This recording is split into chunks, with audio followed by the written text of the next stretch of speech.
Salam, puji Tuhan. Kita boleh bertemu kembali, kami dari The Safe Ministry. Selalu bersuka cita dan bergembira boleh bertemu dengan para pemirsa dimanapun saja untuk membawakan pendalaman Alkitab. Pada triwulan ini ada topik yang cukup luar biasa dan mengenai kehidupan kita. Kita akan dengarkan dari para panelis. Ada panelis kita pada saat ini yaitu Pak Elvin Tobing. Apa kabar Pak Elvin? Shalom, kabar baik, puji Tuhan, para pemirsa ya dimanapun kita berada, kiranya Tuhan juga melindungi kita. Ada tentu yang tidak asing lagi, Pak Fajar. Apa kabar Pak Fajar? Puji Tuhan, luar biasa berkat dan perlindungan Tuhan bagi kita semuanya. Baiklah, para pemirsa dimanapun saja berada, kita akan mulai dengan doa yang dipimpin oleh Bapak Fajar. Silakan Pak Fajar. Baik pemirsa dimanapun saudara berada, kita sama-sama tunduk dan berdoa. Bapa kami yang di surga, kiranya Roh Kudus-Mu dan terang dari surga mendiami hati serta pikiran kami, supaya kami dapat boleh menyampaikan pelajaran sekolah Sabat pada triwulan yang baru ini. Kiranya kami dapat boleh menyampaikan penuh dengan sukacita, oleh karena berkat dan pertolongan Tuhan kepada masing-masing kami, dan khususnya kepada seluruh pemirsa dimanapun mereka berada.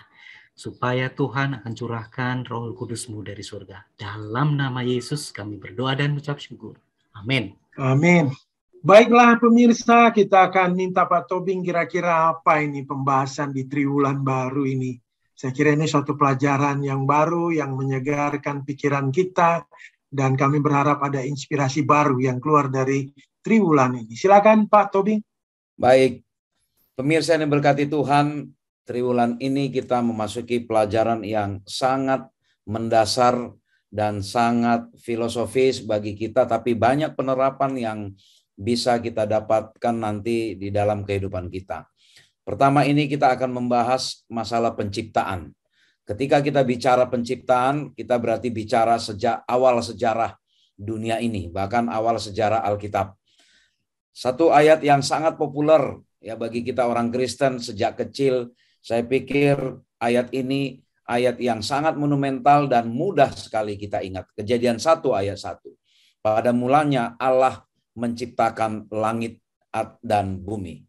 Kita perhatikan bagaimana kata Allah di sini sebagai center, sebagai pusat sentral dari kalimat ini. Ya, kita akan melihat pelajaran kita dalam 1 minggu ini ada banyak hal yang kita mau dapati nanti selain masalah apa-apa saja yang diciptakan di hari pertama, hari kedua, hari ketiga, dan seterusnya sampai hari ke-6 lalu beristirahat dari ke-7. Namun ada banyak nanti yang kita akan mau tahu dari pelajaran ini.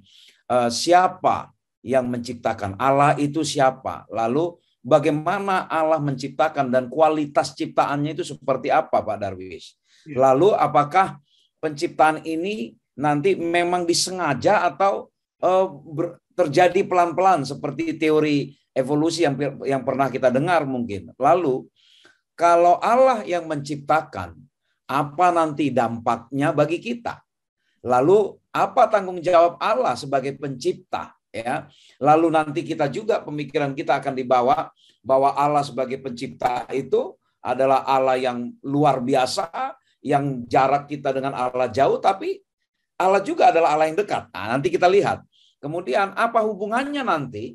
Ya, proses penciptaan ditutup nanti dengan masalah hari Sabat. Ya, ini nanti implikasinya kepada kita juga bagaimana kita menguduskan hari Sabat. Lalu apa hubungannya nanti Pak Darwis dengan kasih karunia, gitu kan? Lalu kita itu diciptakan kualitas, tadi saya katakan kualitasnya seperti apa? Cetakannya kayak apa? Cetakan kita ini menurut gambarnya siapa? Lalu karena kita diciptakan, apa nanti tanggung jawab kita, ya tugas yang Tuhan berikan kepada kita, dan juga ya nanti kita akan melihat bagaimana mengapa harus ada nanti juga Tuhan buat pohon di tengah-tengah. Jadi banyak sekali pelajaran yang akan kita ambil, yang kita bisa aplikasikan untuk hidup kita di dalam hubungan kita dengan Tuhan. Saya pikir itu Pak Darwis yang bisa kita sampaikan di awal ini sebagai pengantar bagi para pemirsa semua agar kita bisa sama-sama menyimak di pelajaran-pelajaran selanjutnya. Baik Pak Tobing, mungkin pemirsa ingin juga mengetahui nih, pada judul yang pertama di hari Minggu ada dikatakan Allah pencipta. Mungkin Pak Tobing bisa uraikan, silakan Pak Tobing. Baik, di pelajaran hari pertama diberikan ayat pengantar bagi kita di dalam Mazmur 100 ayat 1 sampai 3. Saya langsung masuk ke ayat kedua. Beribadalah kepada Tuhan dengan sukacita, datanglah ke hadapannya dengan sorak-sorai. Ketahuilah bahwa Tuhanlah Allah, dialah yang menjadikan kita, punya dialah kita, umatnya dan kawanan domba gembalaannya. Kejadian 1 ayat 1 dipertegas lagi di Mazmur 100 ayat 1 sampai 3, Pak Darwis, bahwa langit dan bumi ini jelas penciptanya Allah. Ya, jelas penciptanya Allah. Mengapa? Mengapa ini perlu kita sampaikan? Ada banyak teori yang mengatakan proses penciptaan ini ada yang lambat laun pelan-pelan, itu berdasarkan teori evolusi. Ada yang berdasarkan ledakan yang luar biasa. Pertemuan dua benda di angkasa berbenturan menjadikan langit dan bumi. Macam-macam. Tapi sebagai orang Kristen, jelas siapa pencipta kita? Allah. Lalu, apalagi yang disampaikan kepada kita? Oleh karena Allah itu pencipta kita, ya kan? Bahwa kita harus mengakui Allah adalah Allah yang memiliki supremasi yang luar biasa. Supremasi dalam arti memiliki kewenangan, wibawa yang sangat luar biasa. Itulah ditandai dengan nama Dia yang disebut, ya, dengan kerendahan hati kita sebutkan namanya Elohim. Elohim itu menggambarkan sebuah nama yang penuh kuasa sekali, yang bukan main-main. Bukan main-main, jadi mengandung makna yang sangat luar biasa. Kata Elohim ini ada sosok yang bukan sosok yang biasa, yang tidak bisa kemampuan kita manusia mendalami itu. Ini menciptakan kesan seolah-olah ada jarak yang sangat jauh dari pencipta dengan kita sebagai ciptaan. Tapi luar biasanya bahwa Allah juga adalah sebuah pribadi yang YHWH, ya, atau bahasa lain disebut Yahweh, yang menunjukkan apa? Begitu dekatnya Dia dengan kita. Jadi di satu sisi Allah adalah Allah yang maha agung, maha kudus, maha semuanya, maha suci, yang jauh sekali dengan sosok kita. Tapi Dia hadir sebagai Yahweh, sebagai Bapa bagi kita yang dekat sekali. Inilah luar biasanya bagaimana Allah menunjukkan ada jarak antara Allah dengan kita, tapi tidak ada jarak antara emosi kita, ya, hubungan rohani kita dengan Allah. Ini luar biasa. Di satu sisi Dia adalah sosok yang kita sembah, yang kita harus hormati, tapi di satu sisi Dia adalah pribadi yang baik, yang lembut, hadir di kehidupan kita, Pak Darwis. Itulah yang disampaikan di dalam pelajaran hari pertama. Ya, bagaimana kita harus hormat kepada Dia, tapi jangan takut juga datang kepada Dia karena Dia adalah sosok yang baik. Itu Pak Darwis. Iya, Pak Tobing. Mungkin ini pemikiran aja Pak Tobing. Mungkin pemirsa juga ingin mengetahui Pak Tobing, apa yang kita buat untuk menggambarkan kehadiran Allah ada di tengah-tengah kita karena hubungan yang Pak Tobing terangkan tadi yang sangat luar biasa. Silakan Pak Tobing. Baik, apa yang kita bisa buat untuk menggambarkan kehadiran Allah di tengah-tengah kita? Oleh karena tadi di dalam Mazmur 100 ayat 1 sampai 3 dikatakan, beribadahlah kepada Tuhan dengan sukacita. Datanglah dengan sorak-sorai karena Dialah Allah yang menciptakan kita. Maka apa? Kata kuncinya Pak Darwis, beribadah. Apa itu beribadah? Kita apapun yang kita lakukan Pak Darwis adalah, mari kita pastikan bahwa ini semua adalah penghormatan kepada Allah. Itulah ibadah sesungguhnya. Ketika kita berbagi kasih kepada sesama kita, mari kita pastikan itu adalah ibadah. Apa artinya? Tuhan yang kita muliakan melalui perbuatan baik kita, bukan nama kita. Ketika kita menuntut ilmu sekolah setinggi-tingginya, bukan karena kita yang mau hebat, tapi karena kita mengetahui Allah lah sumber pengetahuan, kita beribadah kepada Allah. Apapun yang kita lakukan, ketika kita belajar firman Tuhan, kita pastikan ini adalah ibadah. Bukan karena kita mau hebat-hebatan belajar Alkitab ini, tapi ini adalah ibadah. Itulah yang bisa kita buat agar Allah berkenan hadir selalu di tengah-tengah hidup kita. Itu Pak Darwis yang boleh kita sampaikan kepada para pemirsa.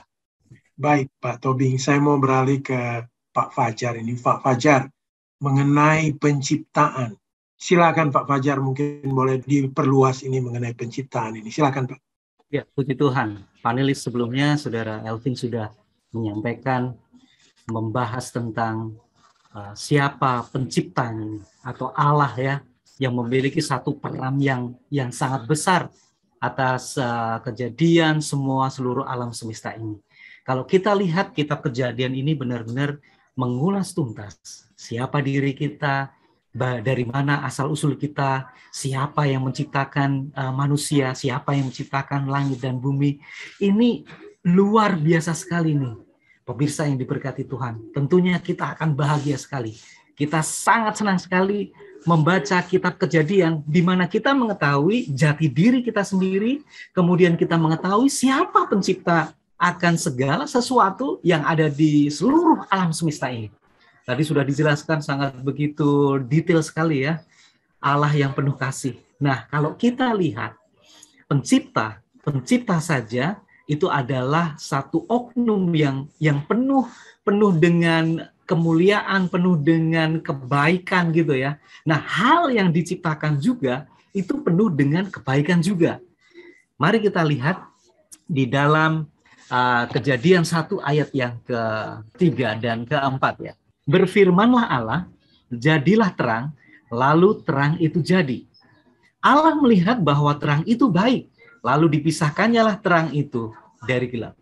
Memang pada waktu penciptaan yang pertama kali untuk bumi kita ini yang diciptakan adalah terang terlebih dahulu.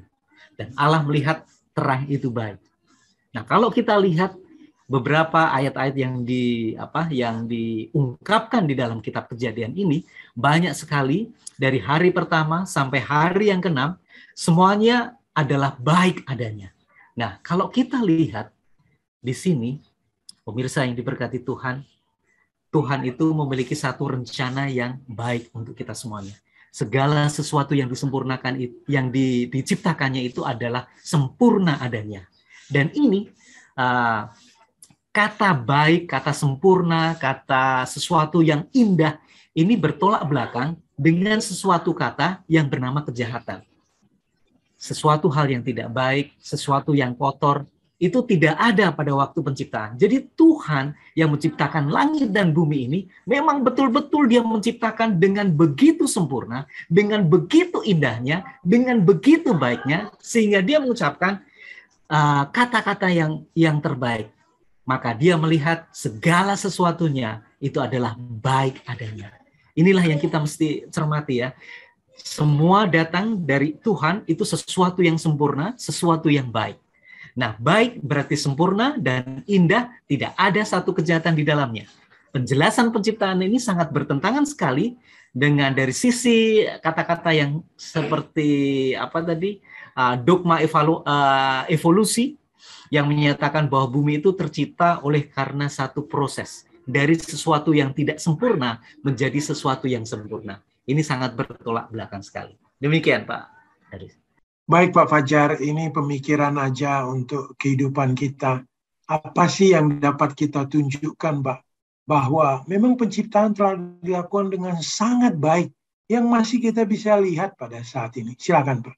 Puji Tuhan, kita masih bisa melihat sisa-sisa ya dari hasil penciptaannya yang bisa kita nikmati ya. Pemirsa yang diberkati oleh Tuhan, kita masih bisa menikmati cahaya matahari. Kita masih bisa menikmati satu peristiwa alam yang lain. Ada satu hujan, embun di pagi hari, udara khususnya yang sangat bersih. Ini merupakan satu kebaikan bagi umat manusia. Kita masih bisa melihat sistem pencernaan kita, manusia yang masih begitu sempurna ya, masih begitu sempurna dan akan semakin sempurna pada waktu Yesus datang mengubahkan kita menggunakan pakaian yang tidak akan binasa. Ini sesuatu hal yang bisa kita lihat bagaimana Tuhan itu memiliki satu tujuan, segala sesuatu yang datangnya daripada Dia itu untuk kebaikan manusia. Ada satu ayat yang sangat yang sangat menyentuh untuk bagi kita. Kejadian 1 ayat yang ke-31. Maka Allah melihat segala yang dijadikannya itu sungguh amat baik. Jadilah petang dan jadilah pagi. Itulah hari yang ke-6. Ini sangat luar biasa sekali. Dan kita, Pak Darwis, kita masih bisa menikmati hari Sabat, hari yang ke-7 yang sudah disediakan oleh Tuhan untuk apa? Untuk mengenang masa-masa penciptaan selama 6 hari lamanya yang dilakukan oleh Tuhan. Demikian, Pak Darwis. Baik, Pak Fajar, saya akan beralih ke Pak Tobing ini. Pak Tobing, ini kembali mengenai Sabat ini. Ini salah satu lembaga yang diciptakan Tuhan untuk kita. Silakan, Pak Tobing. Baik, Pak Darwis. Pemirsa yang diberkati Tuhan, apa hubungannya mengapa hari Sabat tiba-tiba terkait dengan proses penciptaan? Nah, ini yang menarik di pertanyaan pertama juga di pelajaran kita. Nah, justru Tuhan menunjukkan, Tuhan sedang meninggalkan sebuah monumen, prasasti peringatan bagi kita yang menandakan bahwa Allah telah selesai mengerjakan penciptaan ini selama 6 hari. Dan tadi panelis Saudara Fajar mengatakan kualitasnya seperti apa? Sungguh amat baik. Ya, sungguh amat baik. Lalu Tuhan, artinya kalau kita memelihara hari Sabat, berarti kita mengakui kualitas pekerjaan Allah adalah memang sungguh amat baik. Ya, itu pelajaran yang pertama. Lalu kemudian kita lihat 6 hari ya, Allah sudah menciptakan hari pertama, hari kedua, dan sampai hari ke-6. Dan semua diciptakan sungguh amat baik. Saudara Fajar tadi katakan, rencana Tuhan itu sangat baik bagi kita. 6 hari pertama, sebelum manusia diciptakan, Tuhan sudah meletakkan semua kebutuhan-kebutuhan kita. Duluan Pak Darwis diciptakan. Kenapa enggak? Kok manusia dibuat belakangan? Tuhan memastikan disiapkan semua kebutuhan yang kita perlukan, lalu diciptakan manusia. Supaya kita bisa menikmati semua berkat Tuhan di 6 hari pertama. Lalu berkat Tuhan itu kita nikmati, kita syukuri, kita bawalah berkat Tuhan itu di hari Sabat, mengingat bahwa Tuhan adalah pencipta kita. Itu pelajaran yang kedua.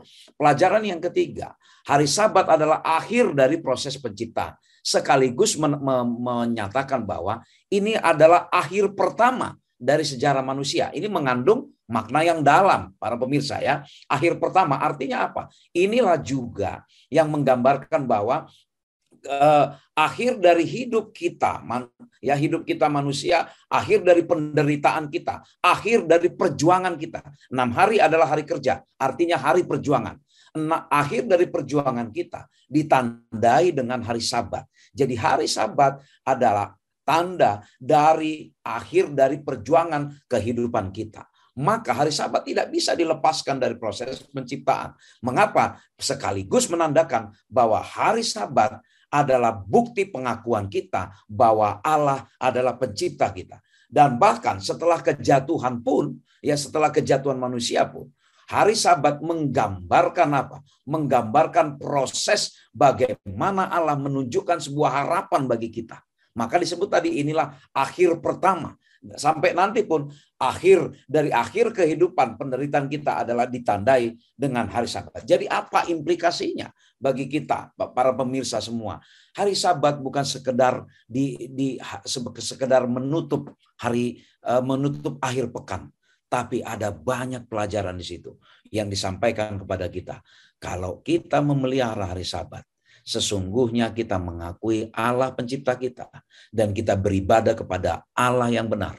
Dan sekaligus mengakui bagaimana proses keselamatan manusia Tuhan ciptakan melalui mekanisme hari Sabat. Dan sekaligus menyadari bahwa Allah menyiapkan semua kebutuhan kita untuk menjadi berkat, dan berkat itu kita bawa di hari Sabat.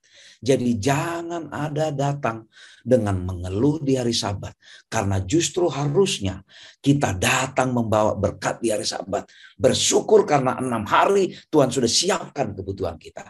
Itulah pelajaran yang disampaikan di hari Selasa ini mengenai Sabat, Pak Darwis.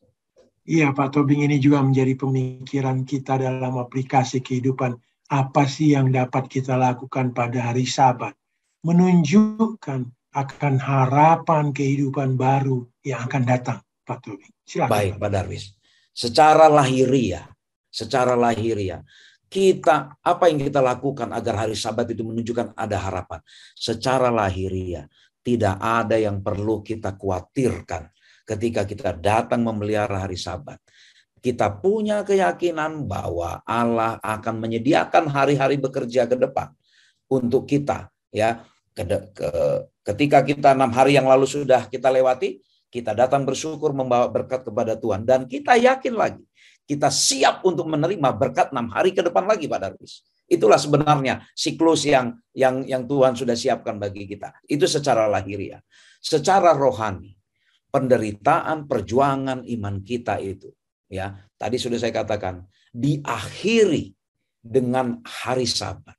Artinya hari Sabat adalah hari kesukaan, hari kelepasan, hari yang menunjukkan bahwa untuk semua kesulitan perjuangan iman kita, ada harapan bagi kita, Pak Darwis. Ada harapan bahwa kita dilepaskan oleh Tuhan. Sungguh makna yang sangat dalam mengenai hari Sabat Tuhan ciptakan sebagai hari ke-7, monumen bagi kita untuk mengingat Dia selalu pencipta kita. Baik, Pak Tobing, saya beralih ke Pak Fajar ini. Penciptaan manusia, kita mau dalami lagi mengenai penciptaan manusia, khusus manusia. Silakan Pak Fajar. Pada hari yang ke-6, jadi setelah kita menyaksikan bagaimana Tuhan menyelesaikan, menyediakan sarana fasilitas pada hari yang pertama sampai hari yang ke-5 sebelum manusia itu diciptakan. Ini merupakan satu proses yang begitu sistematis daripada Tuhan, ya. Dan manusia itu diciptakan pada hari yang ke-6. Kita akan sama-sama baca dalam Kejadian 1 ayat yang ke-26 bagaimana proses kejadian manusia ini diciptakan oleh Tuhan kita. Berfirmanlah Allah, baiklah kita menjadikan manusia menurut gambar dan rupa kita, supaya mereka berkuasa atas ikan-ikan di laut dan burung-burung di udara dan atas ternak dan atas seluruh bumi dan atas segala binatang melata yang merayap di bumi. Kemudian ayat yang ke-27, maka Allah menciptakan manusia itu menurut gambarnya. Menurut gambar Allah diciptakannya dia, laki-laki dan perempuan diciptakannya mereka. Jadi memang sangat jelas sekali, ya. Jadi kita tahu jati diri kita, asal-usul kita, memang kita diciptakan, leluhur kita diciptakan oleh Tuhan itu sendiri. Menurut gambar dan rupa Allah. Apa yang dimaksud dengan gambar dan rupa Allah? Artinya ada satu tabiat daripada Tuhan itu sendiri, itu ditanamkan dalam diri kita. Sehingga kita betul-betul memiliki satu sifat, tabiat, itu serupa dengan penciptanya, serupa dengan Tuhan yang menciptakan kita. Ini sangat sesuatu hal yang sangat sempurna. Bagaimana Tuhan bisa menciptakan sesuatu makhluk seperti dirinya sendiri, menyerupai dia ya. Artinya tidak sama betul, ya, tidak memiliki satu kekuasaan yang luar biasa seperti halnya dengan Tuhan. Namun dia mendekati, memiliki satu sifat karakter seperti halnya Tuhannya, seperti halnya penciptanya. Dan kalau kita lihat bagaimana Tuhan menciptakan manusia ini, dia menciptakan dari satu tanah, kemudian dihembuskan dengan nafas dia, kemudian setelah itu dia menciptakan pasangannya. Jadi ada satu tindakan 3 kali operasi, yaitu membentuk dari tanah liat ini, kemudian dia menghembuskan nafas, kemudian dia membuat satu replika, yaitu makhluk yang dinamakan perempuan, yaitu dia mengambil tulang rusuk dari manusia laki-laki ini, dan diciptakanlah makhluk hidup yang dinamakan perempuan melalui tulang rusuk daripada laki-laki. Ini sesuatu yang luar biasa menurut saya, ya, pemirsa yang diberkati Tuhan. Kita bersyukur kita memang diciptakan oleh Tuhan kita serupa dengan gambar dan wajah daripada Tuhan Allah sendiri. Demikian, Pak Daris. Ya, Pak Fajar, ini pemikiran untuk aplikasi kehidupan kita, Pak Fajar. Apa sih yang kita boleh perbuat, Pak? Menunjukkan bahwa semua manusia adalah ciptaannya, bahwa kita ini memang ciptaannya. Apa yang kita harus buat, Pak? Silakan, Pak Fajar. Ya, tentunya kalau kita menyadari bahwa kita itu diciptakan oleh Tuhan serupa dengan gambar daripada Dia, tentunya Pak Darwis, kita juga harus menunjukkan bahwa kita itu mewakili daripada Tuhan. Tabiat kita, kerohanian kita, sifat-sifat kita, perilaku kita, tentunya itu selaras dengan pencipta kita. Tentunya diingat ya, bahwa Tuhan kita adalah Tuhan yang penuh dengan kesempurnaan. Dia menciptakan segala sesuatu itu sungguh sangat baik. Tidak ada satu kata kejahatan, sesuatu kata-kata yang sangat kotor gitu ya. Tabiat maupun karisma, sifat yang dimiliki oleh Tuhan itu terpancar tentunya di dalam diri kita. Jadi kalau kita mengakui sebagai ciptaan daripada Dia, tentunya kita juga harus merefleksikan bahwa kita memiliki sifat-sifat yang sama, serupa dengan gambar dan Tuhan kita yang sudah menciptakan kita. Apalah artinya ini Pak Darwis? Kita itu sebetulnya ya, kita hanya sebagai sebuah debu, tanah gitu ya, tanah yang dibentuk dengan kasih karunia Tuhan. Bagaimana mungkin ya kasih Tuhan yang luar biasa itu membentuk manusia dari debu tanah. Dari debu tanah kemudian kita dihembuskan nafas hidup. Sehingga kita memiliki satu jiwa dan roh, kita menjadi makhluk yang hidup. Nah, makhluk yang hidup ini jatuh daripada dosa, kemudian jauh daripada penciptanya, tapi Dia sendiri menyelamatkan kita. Apalah artinya kita ini, Pak? Kita kembali, kalau kita mengalami satu kematian, kita kembali kepada tanah. Kita hanyalah debu yang memperoleh satu kasih karunia Tuhan, yang dikasihi, yang dibentuk oleh Tuhan untuk menjadi manusia sesuai dengan gambar dan rupa Tuhan. Demikian Pak. Baik Pak Fajar, kita mau lanjut aja ini Pak Fajar mengenai tugas manusia. Apa tugas manusia yang Tuhan telah ciptakan itu? Silakan Pak Fajar. Baik, mari kita akan sama-sama belajar, pemirsa yang diberkati oleh Tuhan. Ada beberapa tugas. Apakah Tuhan memiliki satu rencana menciptakan manusia itu hanya ya udah diciptakan terserah Dia sendiri? Tentunya kita masih ingat prinsip yang paling utama bahwa Tuhan sebagai pencipta itu menciptakan segala sesuatu itu begitu dengan sempurna, begitu dengan baik. Dia memiliki satu sistem yang luar biasa dan dia tidak meninggalkan manusia ciptaannya ini, tetapi Dia memberikan satu tugas dan tanggung jawab kepada manusia.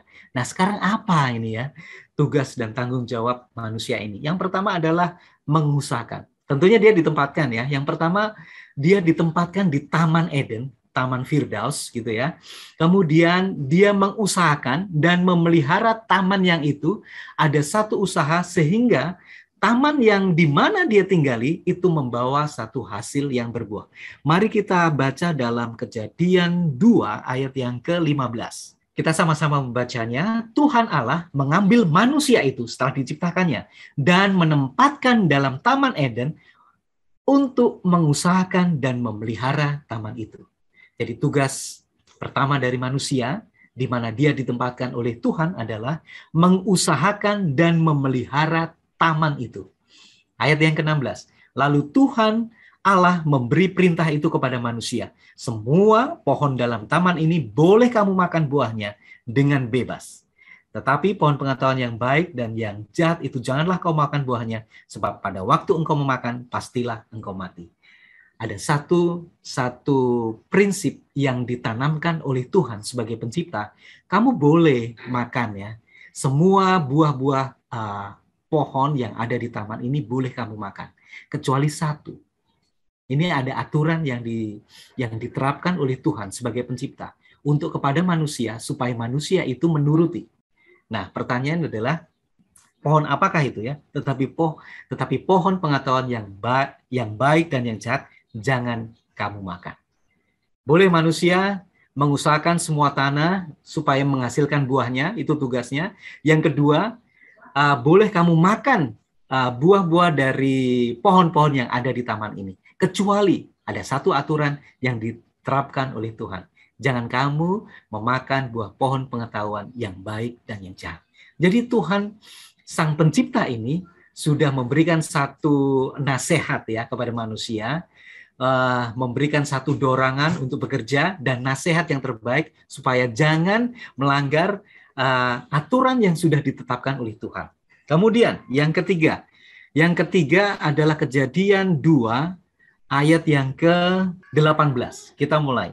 Tuhan Allah berfirman, tidak baik kalau manusia itu seorang diri saja. Aku akan menjadikan penolong bagi dia. Apakah Tuhan diam saja ya? Apakah Tuhan tidak care akan kebutuhan manusia? Manusia dalam hal ini adalah Adam. Dia lihat Adam itu seorang diri. Tuhan sekali lagi ingin menciptakan segala sesuatu begitu simetris, begitu sempurna, begitu baik adanya untuk kebaikan manusia itu. Kemudian dia melihat bahwa manusia yang diciptakan ini belum memiliki teman atau sahabat, dan Tuhan itu sendiri rindu untuk menjadikan seorang penolong bagi dia. Ayat yang ke-19.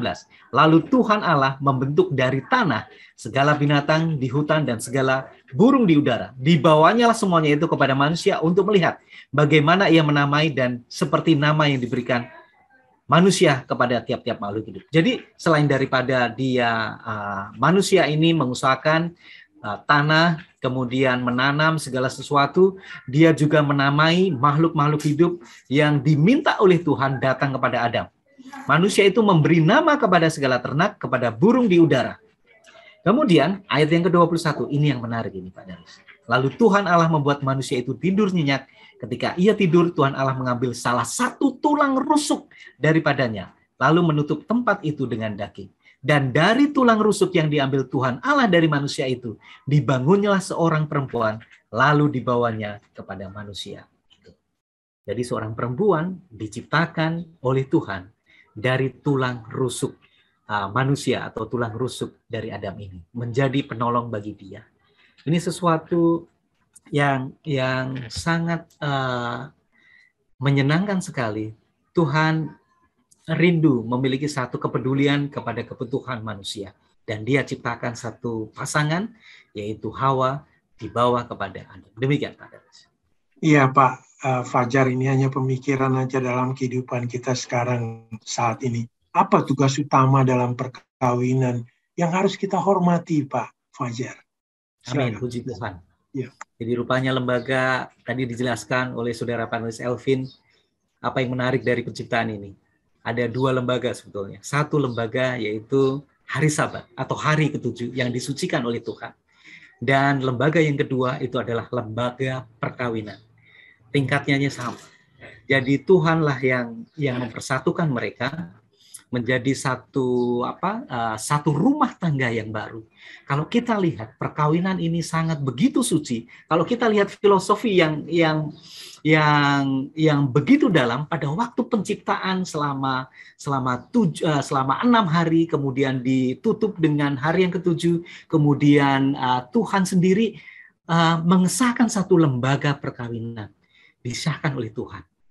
Bagaimana kita yang di atas dunia ini, yang pada hidup saat ini, kita juga harus benar-benar menjaga lembaga perkawinan. Tentunya kita juga saling mengasihi istri maupun suami satu sama lain, karena istri juga diciptakan dari tulang rusuk manusia laki-laki. Tentunya dia memiliki satu sifat karakter itu sama dengan kita, sepadan gitu ya. Tentunya kita akan jauh lebih menyayangi, lebih mencintai, lebih selalu mendampingi dan memberikan satu hormat satu sama lain. Nah, tugas utama kita adalah kita tetap menjaga perkawinan ini yang sudah disahkan oleh Tuhan. Kalau memang apa yang dipersatukan oleh Tuhan, biarlah kita akan hormati itu terus-menerus sampai maut memisahkan kita. Demikian Pak Darius. Baik Pak Fajar. Pemirsa dimanapun saja berada, kita segera mengakhiri diskusi ini karena sudah tiba pada akhirnya. Tetapi sebelumnya kita minta Pak Tobing untuk memberikan kesimpulan dan kata penutup dari diskusi ini. Silakan Pak Tobing. Baik, pemirsa yang diberkati Tuhan, ada beberapa pelajaran yang bisa kita aplikasikan dalam kehidupan kita. Pertama sekali, jelas bagi kita Allah adalah pencipta langit dan bumi. tidak ada oknum yang lain. Apapun pandangan teori orang-orang pintar yang ada di muka bumi ini, jelas mengatakan Allah adalah pencipta. Allah adalah perencana dan eksekutor yang sangat baik. Allah adalah sosok yang Elohim, yang transenden, yang sangat jauh dari kita.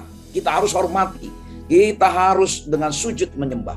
Tapi Allah adalah Yahweh yang begitu dekat dengan kita, yang mengerti kebutuhan kita. Kualitas pekerjaan Allah adalah kualitas yang tough, yang baik, yang sempurna. Rencana Allah memang sempurna untuk kita. Lalu Allah menegakkan sebuah meterai bagi kita, yaitu hari Sabat, sebagai penanda selesainya segala sesuatu penderitaan perjuangan hidup kita ini. Dan Sabat adalah hari penyembahan bagi kita, baik secara fisik maupun rohani. Lalu kita sebagai manusia adalah ciptaan yang paling istimewa dari semua ciptaan. Kita diciptakan menurut gambar dan rupa Allah. Jadi kita adalah makhluk yang istimewa. Namun jangan pernah mencoba menyamai Allah sebagai pencipta. Karena kita adalah, walaupun menurut gambar dan rupa Allah, tetapi kita adalah tetap ciptaan. Allah membuat urut-urutan penciptaan dengan sangat baik, Pak Darwis. Allah menandakan Allah kita adalah Allah yang teratur, yang rencananya jauh ke depan. Dia siapkan semua kebutuhan kita terlebih dahulu, barulah diciptakan manusia. Menandakan Allah Maha mengetahui kebutuhan-kebutuhan kita. Berkat-berkat Tuhan siapkan bagi kita untuk kita syukuri di hari Sabat, untuk kita bawa kepada Tuhan di hari Sabat. Dan sebagai makhluk yang paling istimewa Tuhan ciptakan kita, Allah memberikan juga tugas yang istimewa untuk merawat pemberian Tuhan ini, yaitu langit dan bumi dan isinya. Inilah pemberian Tuhan. Apa artinya? Kita punya tanggung jawab. Yang kedua, segala harta yang Tuhan berikan kepada kita, ingat, itu adalah pemberian Tuhan sesuai dengan ukuran Tuhan. Maka sebagai pemberian, itu pun kita harus bagikan kepada orang lain, bukan hanya untuk kita nikmati sendiri. Sungguh pelajaran yang dalam mengenai penciptaan di dalam 1 minggu ini bukan hanya sekedar menjelaskan Allah menciptakan, tapi apa tugas kita, apa peran kita, dan yang luar biasanya Tuhan bertanggung jawab sebagai pencipta. Dia sediakan kebutuhan kita, dan bahkan Dia siapkan seandainya kita jatuh ke dalam dosa, Dia siapkan jalan kasih karunia.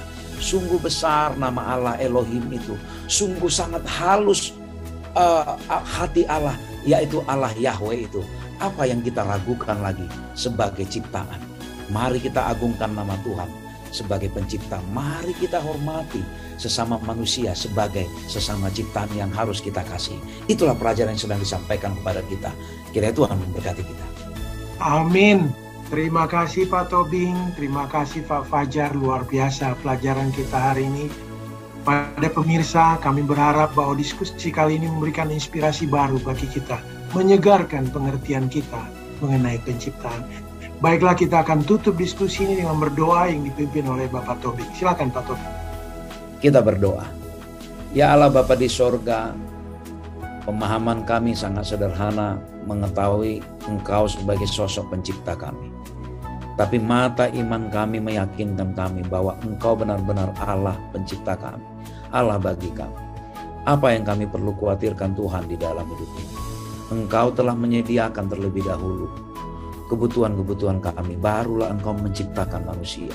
Dan Engkau pun menciptakan hari Sabat dan lembaga pernikahan untuk kami nikmati sebagai cara Tuhan kepada kami menyatakan berkat-Mu. Ya Tuhan, biarlah kiranya bagaimana Engkau menunjukkan dalam proses penciptaan ini, kami boleh mendapatkan pelajaran yang baik untuk kehidupan kami. Meyakinkan kami, Engkau Allah Maha mengetahui, Engkau Allah yang dahsyat yang kami harus hormati. Kami harus beribadat dengan rasa takut. Tapi kami juga diyakinkan bahwa Engkau Allah yang sangat baik dekat kepada kami, yang mengerti kebutuhan kami. Ya Tuhan, biarlah para pemirsa dimanapun berada bersama dengan kami meyakini ini Tuhan. Tidak ada yang perlu kami khawatirkan, karena kami punya Allah yang luar biasa, yang menciptakan langit dan bumi dan isinya dan mengendalikan semua. Terima kasih Tuhan untuk satu janji pasti ini. Dan bahkan Tuhan pun memberikan harapan bagi kami. Hari Sabat kelak sebagai tanda kelepasan perjuangan iman kami. Terima kasih Tuhan. Biarlah kami menjadi pemelihara Sabat yang penuh kasih. Kami mengakui Engkau sebagai pencipta kami, dan kami membawa pekabaran ini lebih banyak lagi kepada orang lain, agar orang lain pun merasakan berkat pemeliharaan hari Sabat melalui proses penciptaan yang Tuhan sudah tunjukkan kepada kami. Terima kasih Tuhan. Mohon ampun kami atas pelanggaran dan dosa yang kami perbuat. Dalam nama Yesus kami berdoa. Amin. Amin. Sekali lagi terima kasih para panelis. Tentu terima kasih juga kepada produser kita Pak Simon Gumanti yang telah bekerja keras untuk merekam, mengedit, dan juga membagikan video ini. Kami berharap kepada pemirsa dimanapun saja, kami dari The Save Ministry memohon kiranya boleh rekaman ini dibagikan kepada siapa saja, sehingga pekabaran ini boleh didengar oleh siapa saja di seluruh dunia, sehingga kabar sukacita ini dapat diterima oleh siapapun. Terima kasih. Salam. Shalom. Salam. Salam.